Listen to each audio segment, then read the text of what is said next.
Hello, welcome back to Inside the Tape with Greg Cosell on Inside the Birds. I'm Jeff Mosher. We got Greg Cosell. He's breaking down the tape of the Eagles' last game. Of course, that's a loss, 22-19 to the Chargers. In part one, we did the Eagles' offense. Part two, Eagles' defense. We'll go through it now. And Greg, I know a lot of people were very concerned about how this Eagles defense was going to hold up against the Chargers run game, given the fact that the Eagles defense got steamrolled the week before by the Chicago Bears. 1 week later, or 10 days later, actually, a far different result. What jumped out to you about the Eagles defense on tape? You know, I thought a lot of guys played well on the Eagles defense. I mean, that I really noticed. I thought that Jordan Davis played extremely well. I thought he looked really quick in this game, both laterally, and he had some vertical explosion as a pass rusher. I thought Byron Young had some, really good plays where you noticed him and went, "Oh, that's really good." Nakobe Dean. I mean, what can you say about those blitzes? I mean, he just blows people up. Yeah. So yeah, obviously had the sack fumble. Then he had another one where Herbert was able to escape and run for 15 yards. But Dean is so good, and all these are sim pressures. I mean. Vic Fangio in this game only had 5 plays out of over 40 dropbacks where he rushed 5. So he's been very big on sim pressures, meaning if people have not listened to us, it's a 4-man pass rush where the 4th rusher is most often a linebacker, and it's usually Dean. Every once in a while, it's Bond.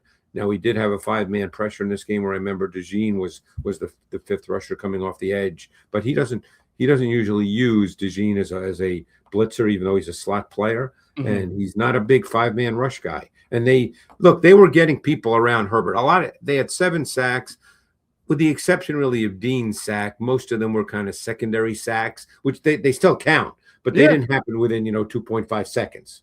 Well, no, I thought that meant that there were coverage sacks. I thought. And I was going to ask you about it. I thought the back end did an excellent job on on Latin Conkey, on Keenan Allen. I mean, we mentioned in the pregame show, this is the only team in the NFL that has 4 receivers with 500 or more yards. Yeah, and they were all invisible for the most part. Yeah, for the most part. And I thought, Marcus Epps, I thought played well. I thought he was assignment efficient. Look, Marcus Epps, even when he was here before and when he started in the league, he's not an impact playmaker. He's one of those efficient guys. That's how he's been in the league. He's an assignment guy, and I thought he played well. The way they play on the back end is when they're in a too high structure, Blankenship is 99.9% of the time the boundary safety, and Epps was the field safety, just like Nakobe was the field safety. That's the way they play. Blankenship plays to the boundary, to the side of Quinyon Mitchell, who's always the boundary corner now. So I thought Epps did his job. I thought, there were just really snapshot plays that were really good. Epps had a couple where you saw the range, and you wouldn't call him an explosive athlete, but he showed some range. Bond had some plays. Bond's a rangy guy. That's his game. And he had plays, sideline to sideline, showing that inside-outside range. It's a lot of guys flashed in this game. Yeah, certainly. Let's talk about the defensive front. I mean, no Jalen Carter, so you saw a lot more Byron Young. And it appeared that they used Brandon Graham as inside the rusher. Yeah, more often than not. He played 30 snaps. I didn't chart the exact number he was inside, but I would say at least half. You're right. He was an inside rusher more often than not. How do you look? He was one guy I didn't necessarily notice, but that doesn't mean he looked bad. I mean, he didn't make a splash play. Right. Do you feel like the Eagles used a lot more stunting in line games? They slanted a lot. I thought. Okay. They slanted a lot, and I think my sense was the reason they did that is this is an offensive line for the Chargers that's not particularly quick or athletic, and I think that was, again, Vic Fangio could tell you more, but that's my sense, because that's not a real good O-line. And then Pipkins got hurt after 20 snaps, and they had to play Bobby Hart at right tackle. And that's when Phillips had speed to power against Hart, and he was responsible for the Jackson interception because he hit the upper arm of Herbert and the ball fluttered out. But yeah, I think they were looking, with this O-line is just not a very good group, and certainly not an athletic group. No, in fact, I gained a lot more respect for Justin Herbert after that. I mean, he Yeah. really willed them to a win with a broken left hand in a way that I Yep. just was very impressed with. Can you explain for our listeners and our viewers what slanting is and why a team would do it? So, in other words, normally an offensive line, excuse me, defensive line, they line up and their first move is vertical. Whether you're shooting a gap or whether you're starting off by initiating contact and then trying to play off the contact. So what they're doing here instead is their first move is not purely lateral, but it's a little bit lateral. So you're sort of, it's a slant. You're slanting into, a gap. And now that forces the offensive lineman that's right in front of you, he's got to move with you. And if the old linemen are not quick or athletic, it makes it tougher for them. And they struggled with that. And it was, I thought it was a good tactical move by the Eagles. Yeah, and you saw a lot of penetration. You saw a lot of Yep. pressure right at Herbert immediately. We talked about the linebackers, the safeties, corners. Yeah, I mean, Jalen Phillips, like he had a pretty active game as well. Yeah. He was very active. He was good in the run game. He had some pressures. No, it was like I said. I mean, I'm not charting every player. Obviously, I can't. But Right. I didn't feel like anybody had bad snaps where you went, "Oh my God, that's really bad." Right. It was a good. They lost obviously, but I thought it was a really good defensive effort. For all the discussion from the first 8 to 10 weeks about Adoree Jackson, again, it's been hard for teams to really pick on him. Some teams have tried, but for the most part, he hasn't hurt them as much. Yeah, I mean, they had the one big play on the first possession, the 60-yarder. How about Zach Bourne running him down, by the way? That's ridiculous. But, Yes. Theoretically, that's a bust. But, again, they ran a route concept that was basically a 4-strong to one side. And because Herbert had to move and the play became second reaction, theoretically, could you argue that it was Nakobe Dean who should have been there? But, those are hard because the play goes all to one side and you don't want to stand there covering grass. So you start to move with the play and then, that happens. And, it happened. But when I saw Bond run him down, that was crazy.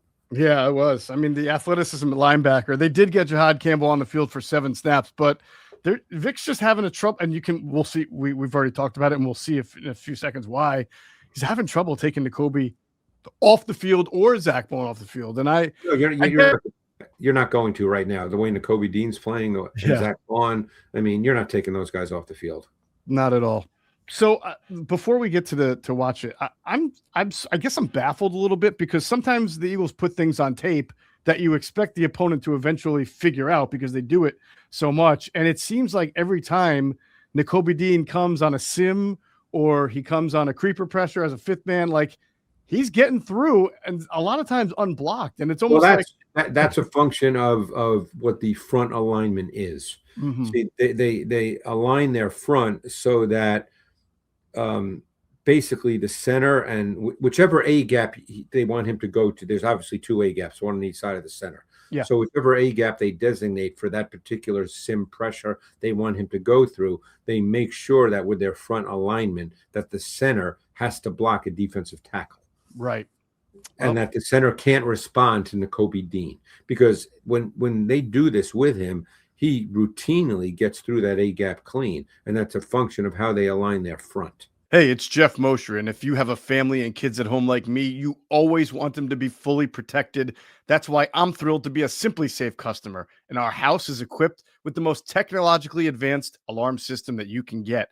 If you can actually stop someone from breaking into your home before they get inside, why wouldn't you? Traditional security systems only react after a break-in, but Simply Safe is different because it stops crimes before they happen. With Active Guard outdoor protection, their AI-powered cameras detect threats while they're still outside your home, and they alert real security agents. These agents take action while the intruder is still outside and confront the intruder to let them know they're being watched on camera and police is on the way. And that's how you stop a crime before it's committed. There's no long-term contracts or hidden fees. You can cancel at any time, and it comes with a 60-day money-back guarantee. Try it and see the difference for yourself.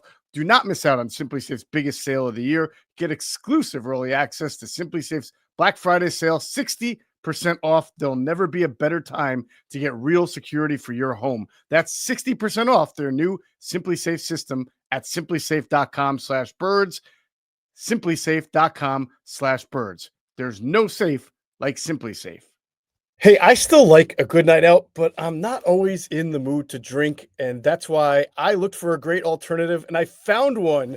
It's called Soul's Out of Office Gummies. You get the same light, happy buzz, but you don't have the hangover. There's no sugar, and you don't get that awkward feeling the next morning. They help me unwind and ease into my evening without the alcohol or the next day fog. Soul is a wellness brand that believes feeling good should be fun and easy. Soul specializes in delicious hemp-derived THC and CBD products designed to boost your mood and help you unwind. Their best-selling out-of-office gummies were designed to provide a mild, relaxing buzz, boost your mood, and enhance your creativity and relaxation. With 5 different strengths, you can tailor the dose to fit your vibe.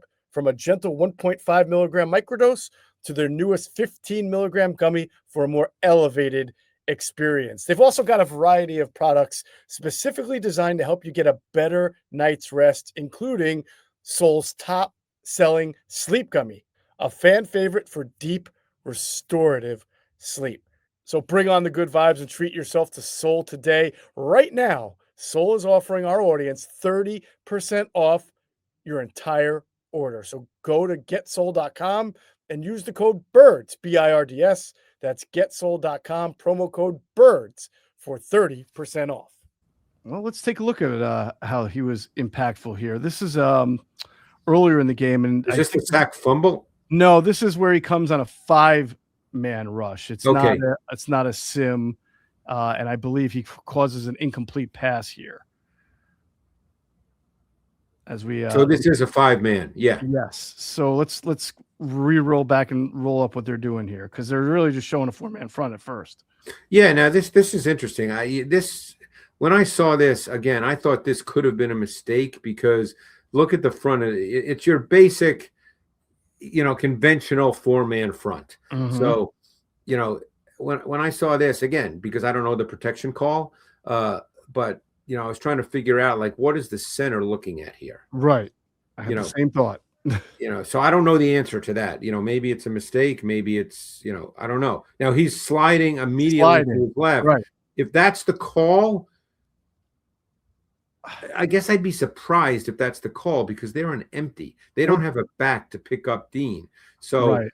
And Dean, do you remember when we used to do the show with Trey Thomas, and he would always use the term known blitzer? Yes. I mean, I would think if you're a defense that Dean is a known blitzer. Yes. The only thing I would say is that on the left side of the left side, Baun is also. Well, you have Baun in position too. It's very possible they see Baun as a potential blitzer, and they're going to go 3 to block 3. But then you have 2 to block 2 on the right, big on big. So, I would doubt very much that the protection call would allow for someone to come clean through the A gap. Yeah. So I would think somewhere along the line there's a mistake made. Plus, it doesn't look like the routes are designed. If there's a nobody's running a hot route. There's no a one mistake. is hot. I remember this play. Somebody made a mistake here. Yes, had to be.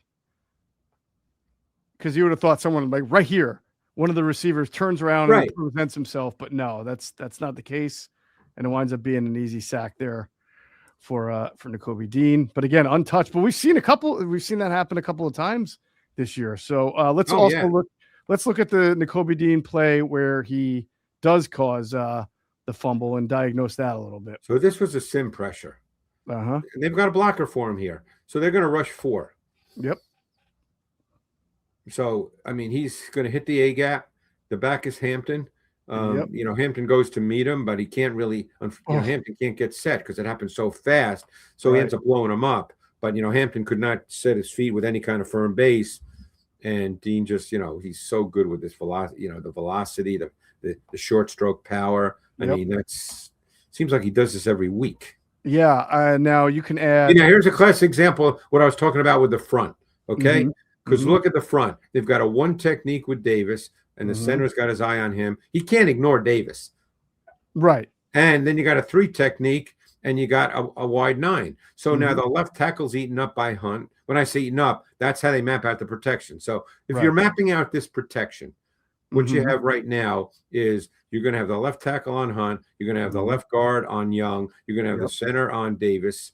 And then on the other side, you know, one of them may have Bond if he comes, you know. So basically they're saying that the back is going to have the A gap. That's what Right. they're saying here. Right. And at the last second, Dean gets Yeah. in there. By the way, you can now add Omarion Hampton to the list of David Montgomery and Josh Jacobs of guys that get trucked by Nakobe Right. Dean on the way to a sack, which is a testament. Nakobe Dean is smaller than Omarion Hampton. So that's a testament to how Well, they're fast probably he about the gets same downhill. height, but he's smaller in terms of, well, no, he's bigger in weight too. Yeah. But Hampton's only Yeah. like 5'9", 5'10". Right. I was thinking weight. Isn't Hampton a bigger guy? Hampton's 221. Yeah, so he's a bigger guy. But Well, you Dean's more than 221. okay. Yeah. Maybe right around the Probably same. not much more, but he is. Yeah. But you know, Hampton couldn't get set. I mean, he Right. just couldn't get set. Right. Well, whenever Yeah, that's what they do. They map out their fronts so that a back has to pick up Dean. Now, when I say has to, could you block this differently? It'd be hard to, because that means if you want the center to pick up Dean here, Mhm. then Sorry, you're I was basically on the- saying that your right guard has to block Davis, and he just doesn't have leverage to do that. Right. Last one I wanted to show was an incomplete. This was really good coverage here downfield by Cooper DeJean. I believe on McConkey on this Yeah. vertical, yeah. Yeah. I think so. This was this a double stunt? Let's go back to it looks like it was 2 TE stunts, if I'm not mistaken here. Because Brandon Graham's lined up inside, and then Hunt stunts around him, and then the same thing. It's a TE stunt up top. Right? Yeah, it's a double TE stunt. Yeah. Yeah. And then you look at that. And they get up decently. and the center goes, obviously to the left. So It's rare you see them do it with all 4 linemen up front. Yeah, it's pretty cool. Yeah. And there's Jalen Phillips. He moves fast laterally, Greg. See, in an ideal world, and again, I don't know how they coach it. Go back if you don't mind. Sure. In an ideal world, and then maybe I'm wrong, but I've seen this before. You would want Campbell to come up a little more, just so he can occupy the center. Yep. That's what you'd love to see. Because look at the center when the ball snaps, it'll look right at Campbell. Because he doesn't know what Campbell's going to do right now. Right. Campbell could come, and that would be on the center.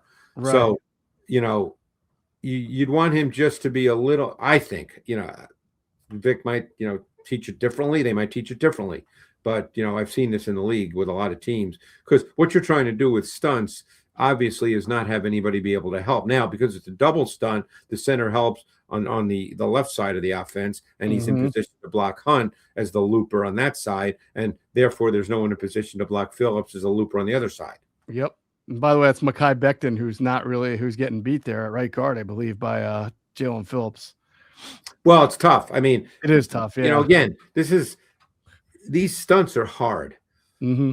And there's rules that teams have, for how to deal with it, but those things happen at breakneck speed. Hey, one thing that always scares me is the latest financial scam. And with the holidays, it's all about finding the perfect gift. But this time of the year, not every deal is actually what it seems. You've got these scammers getting more creative to trick people into sharing their payment info through methods like fake shopping sites and giveaways.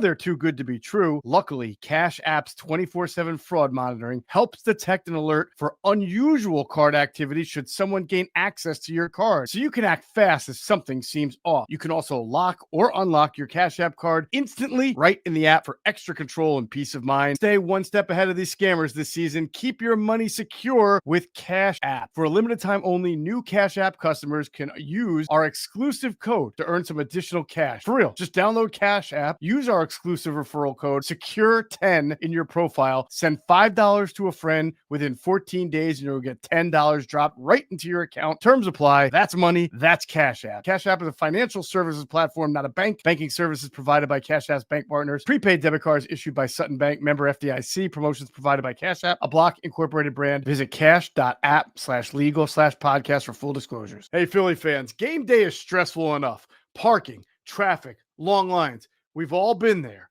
But when it comes to your cannabis, Camden Apothecary makes it easy. This is the dispensary for sports fans, just minutes outside of Philly with plenty of free parking. You'll be in and out fast, no hassle, no waiting, and they don't just care about convenience. Camden Apothecary is all about the guest experience. Their staff makes sure you feel taken care of every time you walk in. Plus, they carry only the best quality cannabis at the fairest prices. So whether you're stocking up for the tailgate, the watch party, or celebrating a big win, you know you're getting the good stuff without overpaying. They even show love to the community with specials for fans, students, service members, and healthcare pros. Camden Apothecary, top quality cannabis, great prices, and an experience made for Philly fans 21 and up. Well, Greg, much better defensive effort, and the Eagles will get a gift a little bit on Sunday at 1 when they play the Las Vegas Raiders, who are really struggling offensively. Well, we hope so. You know how it is. It's the NFL. That's a great point. That is a look at the Eagles defense, a much better effort against the Chargers. Unfortunately for the team, it did not result in a win, but it is a nice bounce back for the Eagles defense. For Greg Cosell, I'm Jeff Mosher. You have been watching Inside the Tape with Greg Cosell on Inside the Birds.